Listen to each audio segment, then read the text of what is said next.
शिवाय, ओम नमः शिवाय। छे मंत्र महामंगलकारी, ओम नमः शिवाय, ओम नमः शिवाय। तो भगवान लंका में प्रवेश करे दरिया औरंगे ते पहला भगवाने नक्की कर्यु कि आटला बधा हूँ फरीने આવ્યો છું अयोध्या थी यहाँ सुधी, लेकिन इससे पवित्र भूमि कहीं देखने को नहीं मिली। रामेश्वरम की भूमि अति पवित्र मानते हैं। भगवान की इच्छा हुई इतनी सुंदर जगह है तो मैं क्यों ना अत्यारे अभी अगर किसी को लोकेशन अच्छा मिले तो अपना घर बनाना सोचता है। भगवान ने सोचा कि यहाँ महादेव जी को हम बैठा दें, शंकर भगवान को बैठा दें। भगवान हमारे बड़े अच्छे लगे।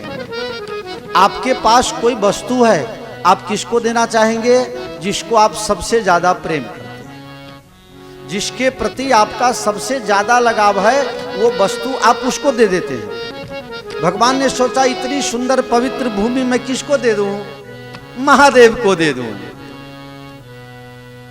भगवान ने विचार किया कि यहाँ महादेव जी की प्रतिष्ठा की जाएगी। मुहूर्त निकाला गया, मंदिर बन के तैयार हो गया, प्रतिष्ठा का मुहूर्त निकल गया। ऋषि मुनियों ने कहा कि आप काशी से शिवलिंग मंगाइए। कौन जाएगा लेने? हनुमान जी महाराज। हनुमान जी कौन है? शिव के अवतार हैं, लेकिन डायरेक्ट शिव ब्रह्म के अवतार नहीं है, शिव के 11वें नंबर के रुद्र के अवतार है। तो उनको घमंड हो गया कि अगर मैं नहीं होता तो रातों रात शिवलिंग कौन लाता? महादेव जी ने कहा तुम मुझे लाने वाले कौन? मैंने तुम्हें बनाया और तुम मुझे ही बनाने चले। भगवान ने, महादेव जी ने कुछ ऐसी कृपा कर दी कि हनुमान जी महाराज रास्ता भूल गए, आने में देर हो गई। महात्माओं ने कहा मुहूर्त बीत रहा है, अभी तुरंत शिवलिंग बनाना पड़ेगा, तुरंत स्थापित करनी पड़ेगी। वहीं से बालू इकट्ठा करके, रेत इकट्ठा करके और एक पार्थिव शिवलिंग बनाया गया और वहां प्रतिष्ठा हो गई। बाद में दौड़े दौड़े हनुमान जी आए, हाफरा फाफरा थे। देखा तो यहाँ तो महादेव जी को बैठा दिया, हमारा अपमान हो गया। हमें भेजा था लेने के लिए और मेरा इंतजार भी नहीं किया। भगवान राम जी ने कहा चाहे कुछ भी हो, ये भी तो रुद्र ही हैं, ये भी तो भगवान शिव के ही अवतार हैं। रामेश्वरम के बगल में हनुमदेश्वर महादेव की स्थापना की गई। आप कभी भी रामेश्वरम जाओ तो हनुमदेश्वर का दर्शन करना। अब शिवलिंग की स्थापना तो हो गई, लेकिन ऋषि मुनियों ने पूछा कि हे प्रभु, इस शिवलिंग का नाम क्या रखा जाए? हर मंदिर में हर महादेव का अलग अलग नाम होता है, इस महादेव जी का नाम क्या हो? राम जी ने कहा रामः ईश्वरः, रामस्य ईश्वरः स रामेश्वर। जो राम जी के ईश्वर हैं वो वो रामेश्वर हैं, हमारे ईश्वर हैं, हमारे इष्ट देव हैं। रामस्य ईश्वरः, जो राम जी के ईश्वर हैं वो रामेश्वर हैं। शिवलिंग से महादेव जी प्रकट हो गए। महादेव जी ने कहा नहीं, ऐसा नहीं, रामस्य ईश्वरः यः सो रामेश्वर, रामः यश ईश्वर सो रामेश्वर। अर्थ बदल गया। राम जिसके ईश्वर है, सेवक स्वामी सखासी अपी के, सेवक स्वामी सखासी अपी के। सेवक भी हैं, स्वामी भी हैं और मित्र भी हैं। महात्माओं ने देखा ये दोनों लड़ने लगे, मेरा ईश्वर वो, इसका ईश्वर वो, तो लड़ाई में का कभी। और ये प्रेम का झगड़ा है, अब इसमें न्याय करना भी बड़ा मुश्किल है। महात्माओं ने कहा प्रभु आप दोनों लड़ाई मत करो, राम ईश्वर है और ईश्वर राम है।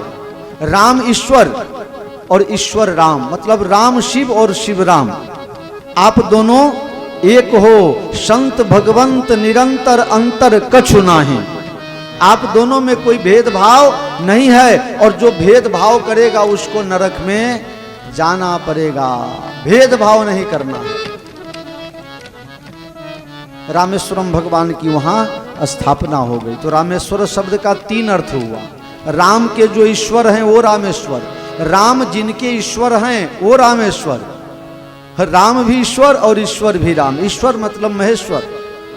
तो दोनों में कोई अंतर नहीं है। महादेव जी की प्रतिष्ठा हुई, चारों तरफ जय जयकार हो गया।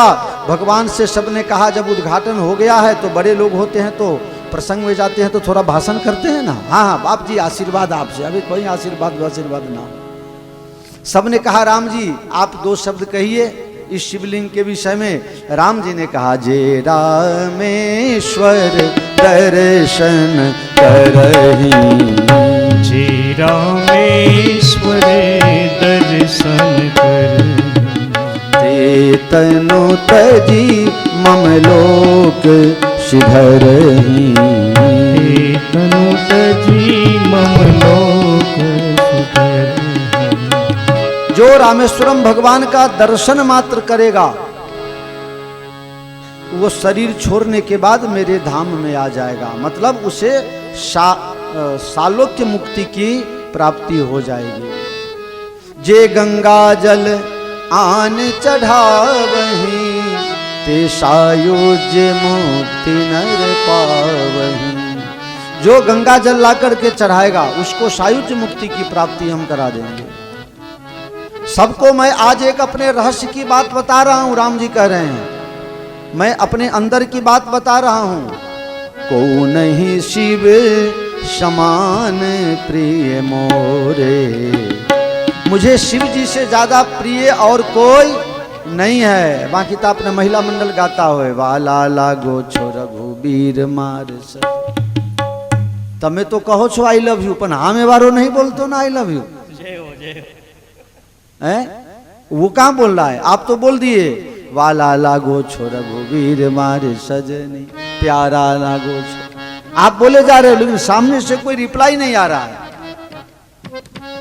लेकिन भगवान ने खुल करके कहा को नहीं शिव समान प्रिय मोरे, अस परतीत तजहु जनि भोरे। स्वप्न में भी कोई ऐसा मत विचार करना कि मुझे शिव से ज्यादा और कोई प्रिय है। मेरा आपकी कृपा से सब काम हो रहा है, मेरा आपकी कृपा से सब काम हो रहा है। करते हो भोलेनाथ तुम हो, करते हो भोलेनाथ मेरा नाम हो रहा है। मेरा आपकी कृपा से सब काम हो रहा है। अब 12वें नंबर के ज्योतिर्लिंग तरफ चले तो जब महात्मा लोग भगवान ने कहा ये ईश्वर ये जब नामकरण हो गया तो भगवान ने कहा प्रभु अयोध्या से रामेश्वरम बहुत दूर है और जब मैं वापिस चला जाऊंगा तो इस क्षेत्र के लोगों को आमदनी का रास्ता खत्म हो जाएगा। इस तरफ के लोग धर्म में मानने वाले होते नहीं हैं, दक्षिण के लोग बहुत ज्यादा धर्म में नहीं मानते हैं। और आप मुझे दर्शन दे दिए, आप भी चले जाओगे तो इस क्षेत्र की रक्षा कौन करेगा। इसलिए राम जी ने भगवान से विनती किया प्रभु आपका ज्योति स्वरूप यहाँ प्रस्थापित कर दीजिए। 11 नंबर का ज्योतिर्लिंग 4 धाम में से एक धाम और मोक्षदाता पुरियों में जो मोक्षदाता धाम है उस 7 उसमें रामेश्वरम का एक नाम आता है। इसलिए रामेश्वरम भगवान की यात्रा जरूर करनी चाहिए। अभी मैं यहाँ उज्जैन में भी हूँ और रामेश्वरम में भी हूँ, आप लोगों को पता है ना, मैं दोनों जगह हूँ ना। और उधर भी चकाचक चल रहा है, हाँ चकाचक चल रहा है। रामेश्वर भगवान की स्थापना हुई, भगवान भोले ने आशीर्वाद दिया और भगवान श्री राम जी को विजय श्री की प्राप्ति हुई। रावण मरा, रावण मरने के बाद शिवलोक में गया। शिव जी ने कहा आओ रावण आओ। कहा आ तो गए लेकिन पहले ये बताओ कि तुम्हारा भगत होकर के हम मरे कैसे,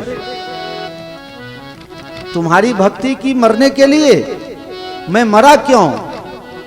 भगवान भोलेनाथ ने कहा रावण राम तुम्हें मार नहीं सकते थे, मेरा आशीर्वाद है तब तक कोई मार नहीं सकता था, लेकिन तुम्हें तेरे कर्म ने मार दिया।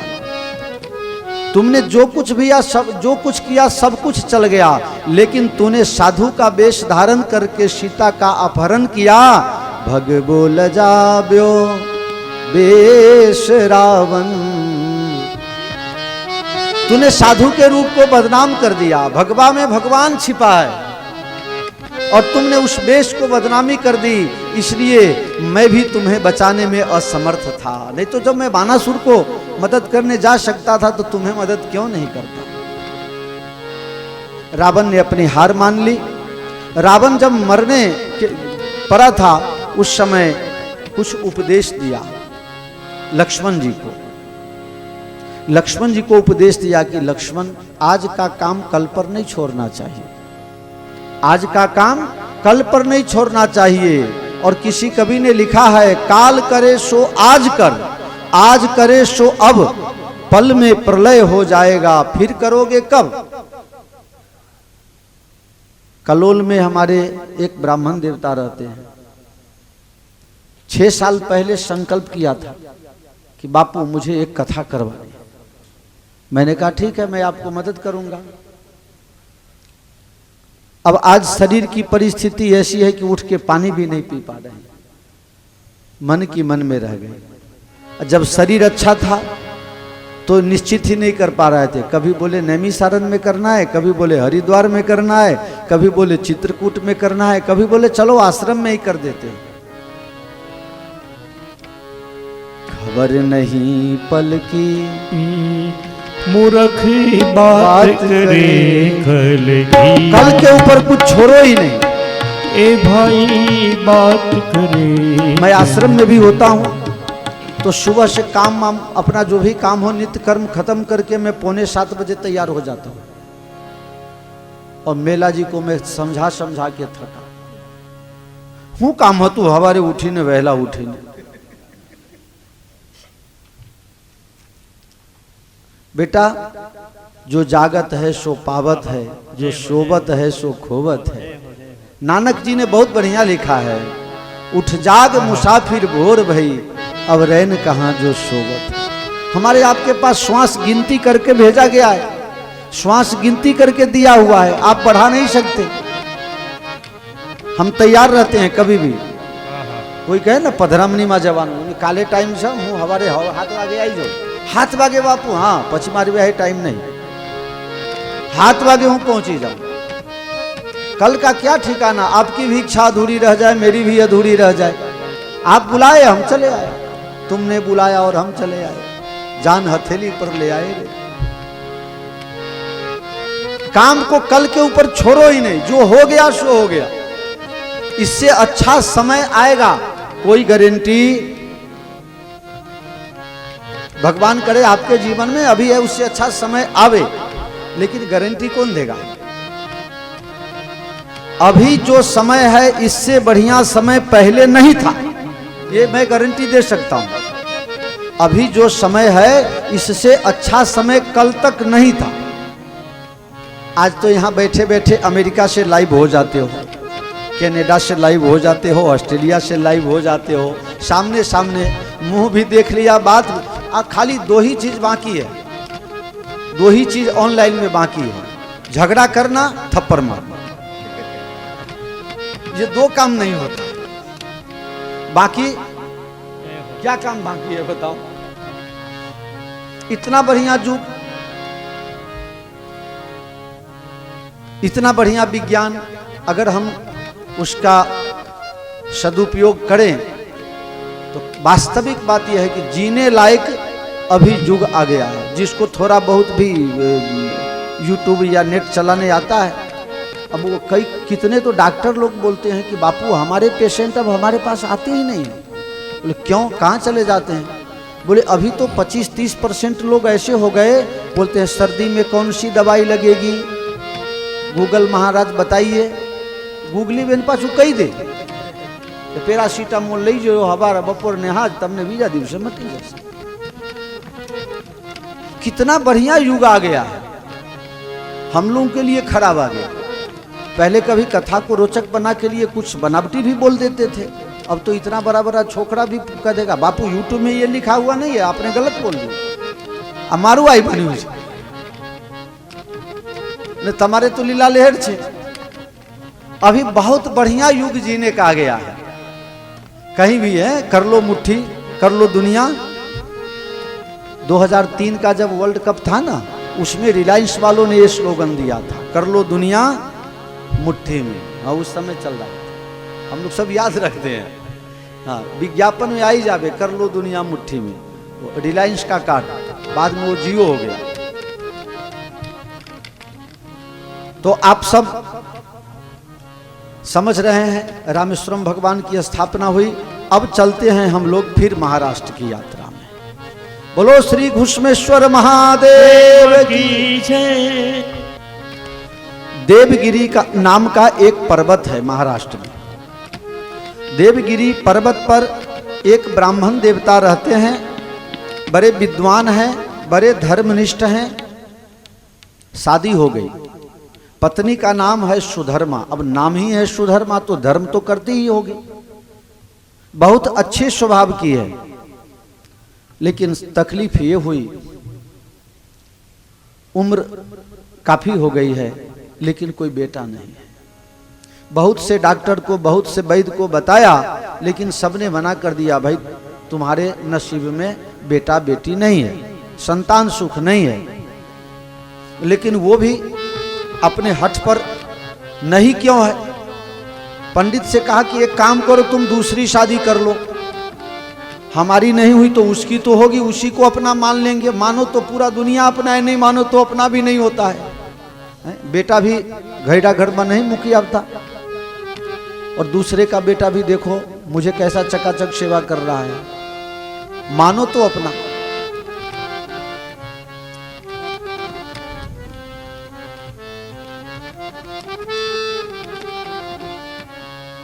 અને રામેશ્વરમ મોકલ્યો ત્યારે મને બહુ બીક હતી કે આ સીધો સાધો છે, આને કોઈ ગાંઠશે નહીં. કાલે આપણે રસોઈયા જીતાનો ફોન આવ્યો.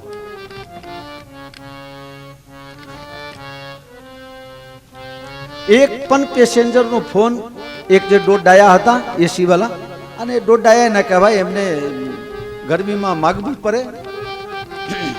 એક પણ પેસેન્જરની કોઈ ફરિયાદ નહીં, ન રૂમ બાબતમાં, ન ખાવા બાબતમાં, ન ફરવા બાબતમાં. આજે મેં ફોન કર્યો 6:30, બેટા જાગી ગયા? હું જાગી ગયા, શ્રીરંગમ ભગવાનના દર્શન કરીએ છીએ. હે કેટલા વાગે જાગી ગયો? બોલે 5:30 તો બધાને નાસ્તા કરાવીને ગાડીમાં બેહાડી દીધા હતા. તારું બધું હાંભરે છે લે બધા કે ના? હું હાંભર્યો.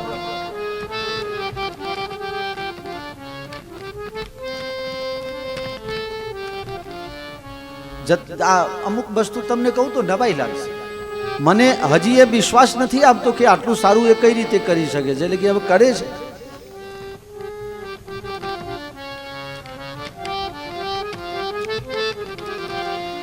સુધર્મા પોતાના પતિને ઝઘડો કરીને બીજા લગ્ન કરાવે છે, दूसरी शादी करवाई, और दूसरी बहू जो आई है ब्राह्मण देवता की, उसका नाम है घुष्मा, शिव की भक्त है. प्रतिदिन का उस शादी के समय उसने शर्त लगा दी थी कि मैं ससुराल में आऊंगी तो मुझे कम से कम 3 घंटा शिव भगवान की सेवा के लिए अगर टाइम मिले तो, और ये शर्त मंजूर हो तभी मैं शादी करूंगी. दोनों प्राणी ने कहा ठीक है तुम आओ तो सही, तुमके शिव भगवान शिव की पूजा करने देंगे. लेकिन मुश्किल ये हो गया, काफी दिन हो जाने के बाद उसको भी संतान नहीं हुआ. काफी वर्षों बीत जाने के बाद एक दिन सुधर्मा ने कहा, घुष्मा तू पूजा करती है या ढोंग करती है? तू 3-3 घंटा तक महादेव की पूजा करती है तो महादेव तेरी नहीं सुनेंगे? घुष्मा ने कहा उसकी जो इच्छा होती है वो करता है. हम सुनाएं वो सुन भी सकता है, और उसकी इच्छा ना हो तो नहीं भी सुन सकता है. लेकिन मुझे सुनाना ही क्या है, वो तो सबकी सुनता है, सबके अंदर की जानता है. इसीलिए उसका एक नाम है अंतर्यामी. जे तुम्हारा अंतर नु जानी जाए एनु नाम से, हाँ इसीलिए तो उसका नाम है अंतर्यामी. उसकी इच्छा होगी वही होगा. शिव मंदिर में पूजा करने के लिए आज जब गई तो घुष्मा के मन में ऐसा विचार आया, भगवान तो सब जानते हैं, लेकिन गुजराती में ये भी कहा गया है कि मागिया वगर माए पीर से है तो एक बार महादेव से सिर्फ निवेदन कर देती हूं। महादेव से अपने मन की बात कही। एक बेटा हुआ, बहुत सुशील है, बहुत सज्जन है। कुछ दिनों के बाद उसकी शादी हो गई। बेटा भी बहू भी, बेटा को और भी आनंद है क्योंकि 2 माँ है। कभी कभी छोटी छोटी बात में भी ईर्ष्या हो जाती है और माताओं बहनों में ईर्ष्या ज्यादा होता है। आप लोगों को नहीं कह रहा हूं, मैं दूसरे गांव की बात कर रहा हूं। हाँ, आप लोग तो ऐसा हो नहीं सकता, आप लोग तो भगवान के भक्त हैं।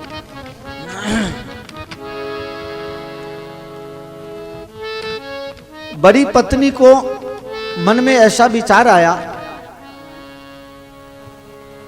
कि घुसमा इठलाती है, घमंड में फिरती है, मेरा बेटा है, मेरी बहू है, और कुछ भी हो तो असली असली होता है, नकली नकली होता है। अब बेटा है तो बेटा को अपने असली माँ के प्रति थोड़ा ज्यादा प्रेम ज्यादा तो होगा, ये कोई खराब बात भी नहीं है। इसी बात को लेकर के सुधर्मा के मन में द्वेष हो गया। न रहे बांस न बाजे, मैं इस बेटा को जिंदा ही क्यों छोड़ूं। रात में सोते हुए घुसमा के जो बेटा है उसको छड़ी लेकर के उसकी हत्या कर दी, उसका माथा काट लिया और जाकर के नदी में फेंक दिया, और जैसे कुछ जानती ही नहीं हो ऐसे सुधर्मा आकर के सो गई। सुबह के समय में जब बहू जागी है तो बहू अपने पति को जगाने गई तो देख रही है कि पूरा रूम खून से लथपथ पड़ा है और माथा कटा है। मेरा पति कापेला माथा तरफड़िया मारे से। जा करके आवाज लगाई माँ सुधर्मा को, माँ बेटा को क्या हो गया। बोले मुझे तो कुछ पता नहीं। जा करके घुसमा को आवाज लगाई। घुसमा उस समय सुबह में पूजा कर रही थी। पूजा एक चित्त से पूजा करनी चाहिए, मन मंदिर में और जीव। मैंने आपको बताया था ना कैसी सुंदर आरती हुई थी उस दिन। इस पूजा का कोई मतलब नहीं होता है। घुसमा को बहू रानी बोल रही है माँ माँ, लेकिन घुसमा कुछ सुनने को तैयार नहीं, कुछ सुनी ही नहीं। वो अपने पूजा में बैठी रही। 3 घंटा तक पूजा किया।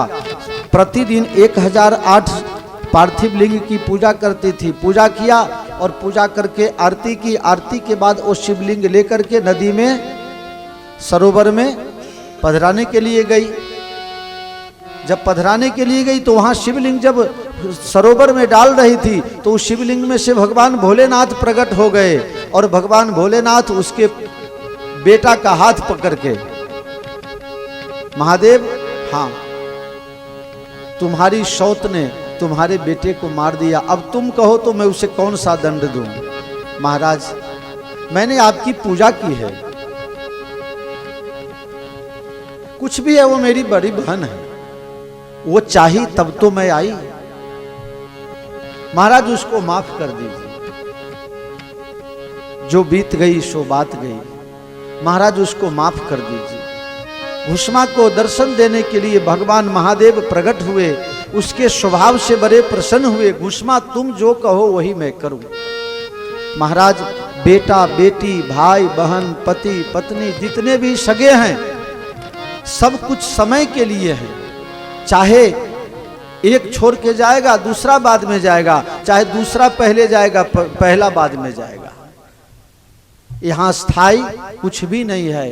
किसी से भी सच्चा प्रेम आपको नहीं मिल सकता है। लोग सच्चा प्रेम ढूंढते हैं लेकिन संसार में है ही नहीं, क्योंकि यहां जितने इकट्ठे हुए हैं सब मरे हुए इकट्ठे हुए हैं। एक मुर्दे को 4 व्यक्ति कंधे पर उठा के जा रहे थे। एक महात्मा निकला। महात्मा भी बड़े विचित्र होते हैं। कोई कोई महात्मा हंसने लगे। किसी ने कहा महाराज किसी का बाप मर गया है, 4 लोग उसको उठा के ले जा रहे हैं, 10-20 लोग उसके पीछे जा रहे हैं और तुम हंस रहे हो, क्यों हंस रहे हो? बोले क्या करूं यार, आदत है। हंसी निकल गई। नहीं महाराज हंसने का कुछ कारण होगा। महाराज ने कहा एक मुर्दे को 4 मुर्दा ले जा रहा है। अरे महाराज चल के जा रहा है, जिंदा है, उसको मुर्दा बता रहे हो? बोले मुर्दा ही तो है। वो आज का मुर्दा है, ये कल का मुर्दा है, लेकिन है तो मुर्दा है। वो आज का मुर्दा है, हम कल के मुर्दा हैं, सब मुर्दा ही यहीं इकट्ठे हुए हैं। अब तुम चाहते हो मुझे प्रेम करने वाला कभी मरे ही नहीं, चाहे तुम छोड़ के चले जाओगे, चाहे तुम्हें छोड़ के चला जाएगा, दोनों एक साथ में तो मरना ही नहीं है। भुष्मा ने कहा, महाराज ये संसार की माया मुझे कभी बाधित न करे और आपकी भक्ति कभी मेरे जीवन से न जाए। भोर समय भव तारण भोरो, इन्हें पूजो प्रेम करी रे, भोर समय भवतारण भोरो। महाराज दुनिया ना बद्धा जो संबंध हो, सभी दुनिया के सभी संबंध एक निश्चित समय सीमा तक, एक निश्चित स्थान तक साथ देते हैं, लेकिन भगवान भोलेनाथ एक आप ही हो जो जन्म से पहले भी मेरे साथ थे और मरने के बाद भी आप हमारे साथ रहोगे, तो बीच में मैं आपको भूल करके कहाँ जाऊं। भगवान भूष्मा बोल तेरी क्या इच्छा है? महाराज अब एक ही इच्छा है, मैं आप में और आप मुझ में खो जाओ, मेरा जीवन आपको समर्पित हो जाए, बस आप हमेशा मेरे साथ रहिए। आसरा इस जहां का मिले न मिले, मुझे तेरा सहारा सदा चाहिए। आसरा इस जहां का मिले ना मिले, मुझको तेरा सहारा सदा चाहिए। मुझे तेरा सहारा सदा चाहिए। भुष्मा क्या कहना चाहती हो? बस महादेव अब यही रह जाइए। अपना ज्योति स्वरूप भगवान ने, महादेव जी ने वहां स्थापित किया है और 12वें नंबर के ज्योतिर्लिंग बन गए। भुष्मा ने कहा, भगवान ने कहा कि भुष्मा लोग तो मेरे पास मांग करके लेते हैं, लेकिन तेरे साथ अगर मेरा नाम जुड़ जाए तो मुझे भी अच्छा लगेगा, इसलिए मेरे साथ तेरा नाम मैं जोड़ देता हूं।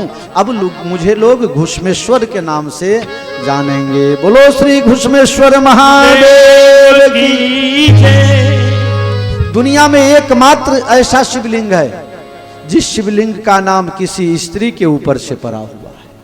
हाँ, बाकी जितने भी नाम है, जितने भी शिवलिंग है, कहीं ना कहीं किसी न किसी पुरुष के साथ नाम जुड़ा हुआ है, और एकमात्र ये शिवलिंग ज्योतिर्लिंग के स्वरूप में विराजमान है जिसका नाम एक स्त्री घुष्मा के नाम से घुष्मेश्वर पड़ा है।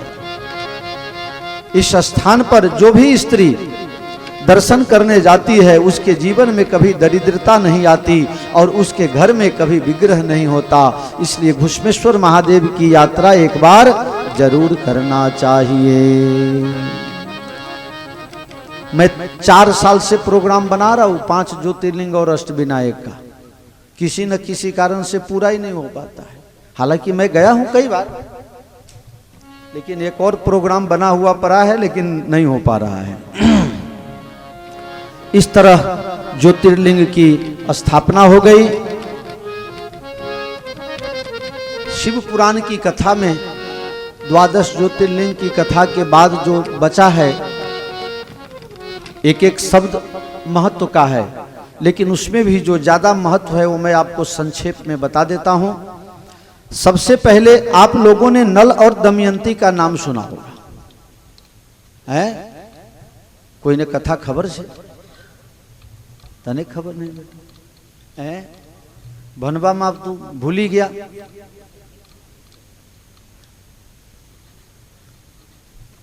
अरबुदाचल अपने आबू बोलते हैं ना, आबू पर्वत, आबू पर्वत पर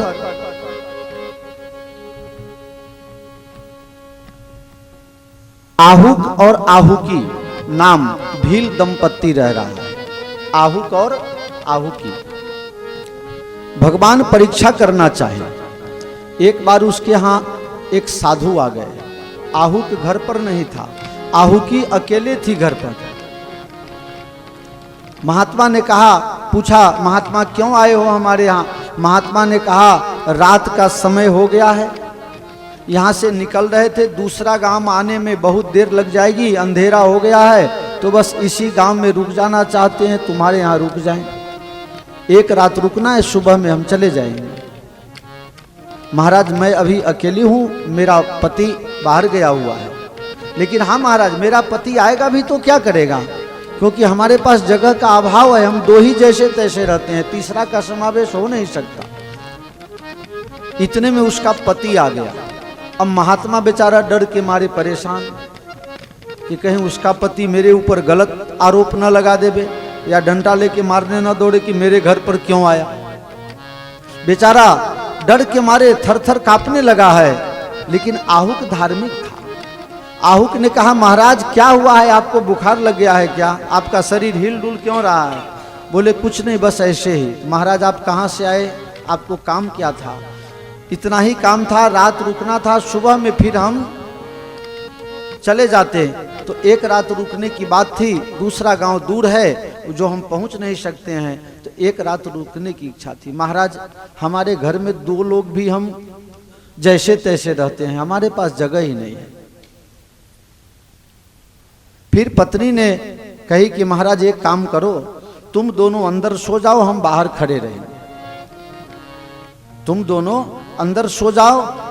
पत्नी को कहा आहुक ने कि दुनिया वाले कुछ भी जिसको जो कहना हो उसे कहे, लेकिन महात्मा अपने आश्रय में आ गए हैं तो इनको गृहस्थाश्रम का धर्म है कि आश्रय लेने कोई आ गया हो तो उसको कोई आया हो कि भाई हमको 5-25 मन दे दो, लेकिन कम से कम उसको पेट भर के खिला के ही भेजना चाहिए, निराश नहीं करना चाहिए, गृहस्थ का फर्ज है। एक काम करो, तुम और महात्मा दोनों सो जाओ और हम पूरी रात चौकीदारी करेंगे ताकि कोई जंगली जानवर कोई आ न जाए। पत्नी ने मना कर दिया। पति ने कहा कि मैं बाहर चौकी करूंगा। दोनों में बहुत देर तक बाता बहस हुआ। फिर बाद में निश्चित हुआ कि महात्मा और औरत दोनों अंदर सो जाएंगे और आहुक जो है वो बाहर चौकीदारी करेगा। लेकिन हुआ ऐसा कि रात के टाइम में जंगल में से एक बाघ आया और उस आहुक को बाघ खा गया। आहुक को बाघ खा गया। अब दूसरे दिन महात्मा को भी बहुत दुख हुआ कि मेरा कैसा भाग्य, मेरा काम है किसी को सुखी करना और मैंने तो इसका। महात्मा विचार करके महादेव जी की पूजा करने लगे। महात्मा भगवान की स्तुति करने लगे और भगवान वहां प्रकट हुए। महादेव जी प्रकट होकर के और आहुक को जीवित किया और कहा देखो तुमने आतिथ्य धर्म का पालन किया है, तुम्हारे ऊपर हम खुश हो जाते हैं, तुम आगे जाकर के राजा बनोगे। आहुक नल बना है और आहुकी दमयंती बनी है। आहुक का जन्म नैषध नगर में वीरसेन राजा के यहाँ पुत्र के रूप में हुआ है और दमयंती का जन्म विदर्भ नगर में भीष्मक राजा के यहाँ पुत्री के रूप में हुआ है और यही नल और दमयंती हुए हैं। इनकी ये कथा है, महादेव की कृपा। विष्णु भगवान कभी कभी राक्षस लोग ऐसी तपस्या करते थे कि भगवान भी उसको मार नहीं सकते थे।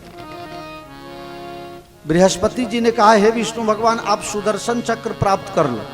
सुदर्शन चक्र रहने से देखो तुम्हारे हाथ में अगर डंडा रहेगा तो कुत्ता काटने नहीं रहेगा तो काटेगा। तो मारने के लिए नहीं लेकिन बचाने के लिए भी हथियार चाहिए। तो आप महादेव की भक्ति करो। 1000 कमल लाए। सहस कमल में हो रहे धारी, कीन परीक्षा तब ही मुरारी, तब ही मुरारी। एक कमल प्रभु राखे गोई, कमल नयन पूजन चह सोई। भगवान ने कहा कि 1000 कमल से मैं शिव जी की पूजा करूंगा। 1000 कमल लेकर के आए और एक एक मंत्र पढ़ते जाते और एक एक कमल चढ़ाते जाते। महादेव जी ने परीक्षा करनी चाहिए। एक कमल उसमें से छुपा दिया, अब 999 ही बचा। भगवान सोचे मैं पूजा में बैठा हूं, अब पूजा में जब उठ के चला जाऊंगा तो 999 चढ़ाने का फल मिलेगा, वो अधूरा रह जाएगा। अब एक कमल लावे कहां से? सोचा कमल लेने कहीं जाएं तो उठना पड़ेगा, और उठने का मतलब है अनुष्ठान भंग हो जाएगा। सोचा आंख को भी कमल कहा गया है, तो चलो आंख ही निकाल लेते हैं, महादेव जी को चढ़ा देते हैं। अपना आंख निकाल करके महादेव जी को चढ़ाने लगे। महादेव जी प्रसन्न हुए हैं और भगवान को सुदर्शन चक्र प्रदान किए हैं। आप अपनी रक्षा भी करना और इससे दुष्टों का कल्याण भी करना। एक और कथा आपको बताता हूं। महाभारत के युद्ध में अगर भगवान भोलेनाथ न होते तो महाभारत में पांडवों को विजय की प्राप्ति नहीं होती। अर्जुन के पास सारे अस्त्र शस्त्र हैं, लेकिन जब पशुपति अस्त्र चलाएगा कर्ण तो अर्जुन मारे जाएंगे। अर्जुन के पास है नहीं। भगवान श्री कृष्ण ने कहा आप एक काम करो, आपको महादेव की भक्ति करनी पड़ेगी। अर्जुन ने महादेव की भक्ति की और पाशुपतास्त्र वहां से प्राप्त किया है। मेरे प्यारे,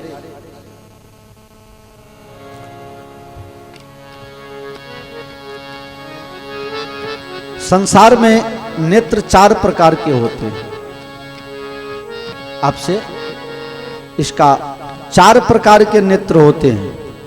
भगवान ने नेत्र चढ़ाया ना, तो नेत्र कितने प्रकार के होते हैं? 4 प्रकार के। एक उज्जवल नेत्र जो मित्र के पास होता है, एक मित्र दूसरे मित्र को उज्जवल नेत्र से देखता है। एक होता है सरस नेत्र। सरस नेत्र वो है जो माता पिता अपने पुत्र को देखते हैं, उसको सरस नेत्र कहा जाता है। और एक नेत्र होता है वक्र नेत्र, टेढ़ा नेत्र। टेढ़ा नेत्र जो स्वरूपवान स्त्री होती है वो उसका प्रयोग करती है। और चौथा नंबर है आरक्त नेत्र, जो दुश्मन में होता है। ये दुश्मन में होता है। 4 प्रकार के नेत्र होते हैं। और एक 5वां मैं अपने तरफ से जोड़ दूं। आप कहोगे दुश्मन कौन? दुश्मन का कोई रंग नहीं होता, रूप नहीं होता, कोई ऊंचाई, कोई मोटा ताजा पतला से कुछ लेना देना नहीं। जिसको देखने मात्र से ही तुम्हारा मन दुखी हो जाए, जिसको देखने मात्र से ही तुम्हारा मन दुखी हो जाए तो समझ लो ये सब दुखी है, सब दुश्मन ही है। आचार से कुल की पहचान होती है। शरीर देख करके पता चल जाता है कि इसका खुराक कैसा होगा।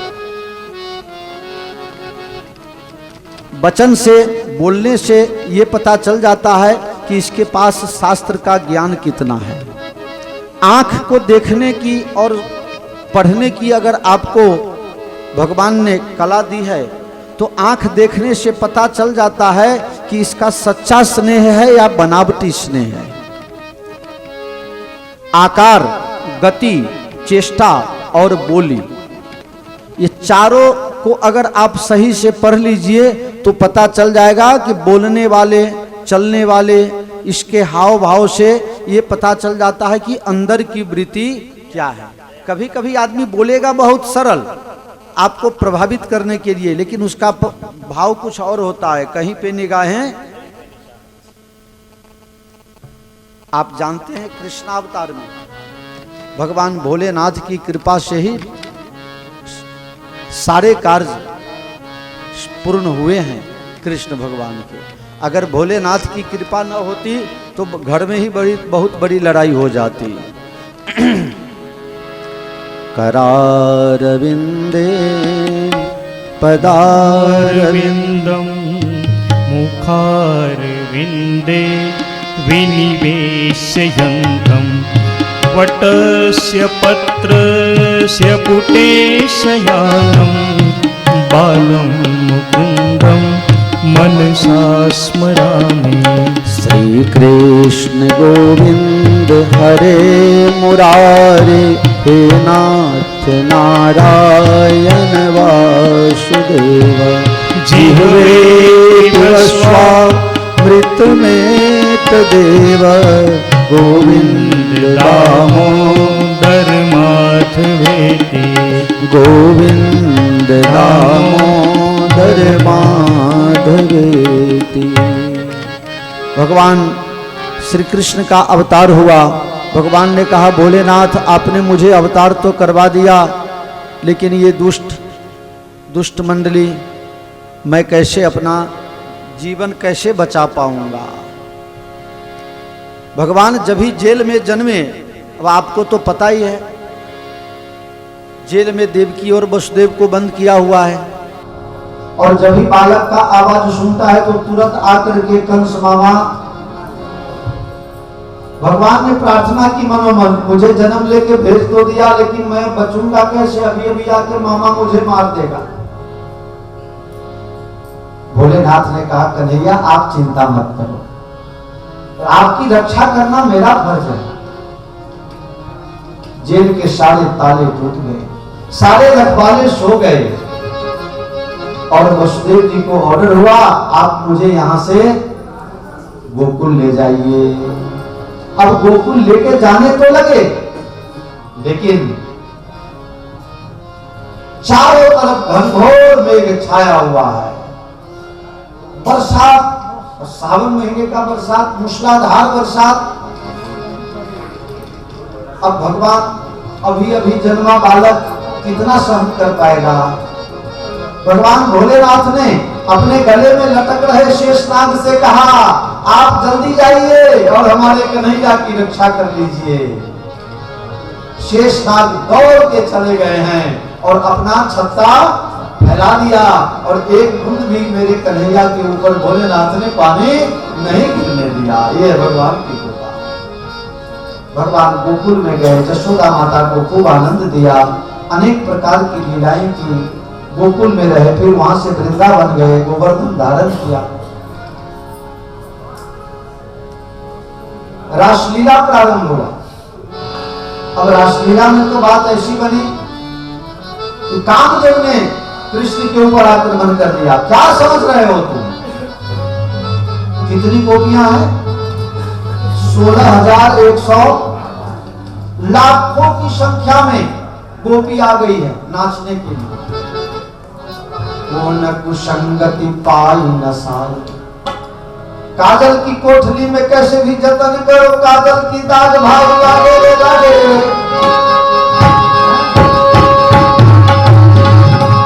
कैसा कोई हो कैसा सखी हो, कामनी के संग भाई जागे रे जागे रे, कामनी के संग काम जागे जागे। भगवान ने भोलेनाथ को याद किया, प्रभु अब तो मैं फंस गया, कामदेव मुझे परास्त कर देगा। भगवान भोले को स्मरण किए, और उसी समय रात के 12 बजे पार्वती जी तैयार हो गए। भगवान भोलेनाथ कहाँ जा रहे हैं अभी रात के 12 बजे? बोले बस वही जा रही हूँ। कहाँ? कृष्ण के साथ रासलीला करने। शंकर भगवान ने कहा तो अकेले जाओगी, हम भी चले तुम्हारे साथ। लेकिन वहां तो पुरुष एक ही है, बाकी सब स्त्रियों को ही प्रवेश है, लेडीजों को प्रवेश है, पुरुष को प्रवेश नहीं है, तो हम तो अकेले जाएंगे। भोलेनाथ ने कहा नहीं मुझे भी देखना है। भगवान का प्रेम मैंने देखा है, लेकिन नाचना नहीं देखा है। नचाने वालों का नाच देखना है, वो सबको नचाता है, वो कैसा नाचता है जरा एक बार मैं भी देखना चाहता हूँ।